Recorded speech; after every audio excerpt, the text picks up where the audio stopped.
Mais dois conceitos dentro de ecologia para a gente recordar e fixar.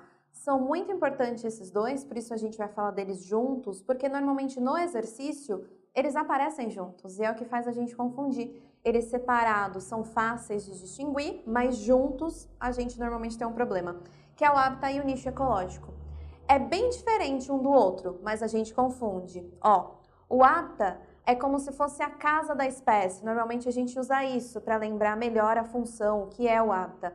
É simplesmente um espaço físico que abriga, que oferece todas as condições para a espécie conseguir sobreviver. É literalmente um local onde a espécie mora. Por isso que a gente associa como casa, é apenas um espaço físico. Só que associado a esse conceito de hábitat, a gente tem o conceito de nicho. O nicho ecológico de uma espécie não é simplesmente o espaço físico onde ela está. É um conjunto de necessidades que essa espécie tem para sobreviver.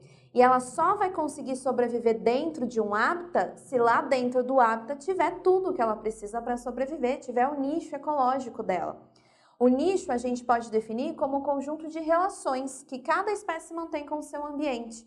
É a função que a espécie exerce no ambiente onde ela está. Por exemplo, o que ela come, se ela é um predador, se ela é um parasita, ou se ela é só uma presa, se é um herbívoro, se é um carnívoro, se é uma planta, um produtor, uma bactéria, um decompositor, o que ela faz nesse ambiente, que tipo de relações ela mantém com outras espécies, quanto de água ela absorve desse ambiente, ela precisa de luz direta, ou fica na sombra, ou isso não interfere, qualidade do solo, componentes químicos, todas as características que a espécie precisa para conseguir existir naquele local. Lembra que a gente falou de fatores limitantes agora há pouco em outros vídeos? Fatores limitantes, esse conjunto de todos os fatores limitantes que uma espécie tem, é a definição de nicho. Tudo que a espécie precisa para sobreviver. Qual é a quantidade de água, qual é a quantidade de luz, qual é o território de abrigo, se precisa de um local para reprodução, as espécies que devem estar presentes, quais são todos os tipos de alimento, é só um alimento ou precisa de vários para compor a dieta. Tudo o que você imaginar que uma espécie precisa para sobreviver. Não só o que ela come, não apenas o que ela faz, mas também as características físicas e químicas desse local devem estar de acordo com as necessidades dessa espécie. Então é o conjunto de necessidades que uma espécie tem para viver. Se você comparar, então, no mesmo exercício, a confusão acontece porque o nicho ele está dentro do hábitat. É claro que se eu falar que um macaquinho mora na Mata Atlântica, eu estou falando sobre o hábitat do macaco. Ele mora naquele território, na Mata Atlântica.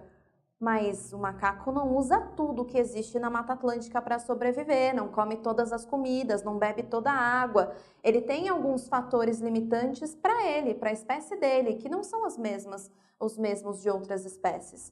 Então, quando eu falo, por exemplo, o macaquinho mora na Mata Atlântica e na Mata Atlântica ele encontra esse tipo de alimento para consumir, ele consegue essa quantidade de água diária, ele consegue sobreviver na Mata Atlântica porque tem a umidade correta necessária para ele, porque tem o local de abrigo, local de reprodução, um local para ele se esconder de predadores possíveis. Aí eu estou falando do nicho ecológico, não apenas do espaço físico. Então, cuidado! Se eu só vou descrever um espaço físico onde uma espécie está, isso é o hábitat. Agora, se eu vou falar sobre um espaço físico sempre voltando e dizendo o que a espécie precisa para conseguir sobreviver nesse espaço físico, precisa dessa quantidade de água, come esse alimento, vai até essa parte da floresta.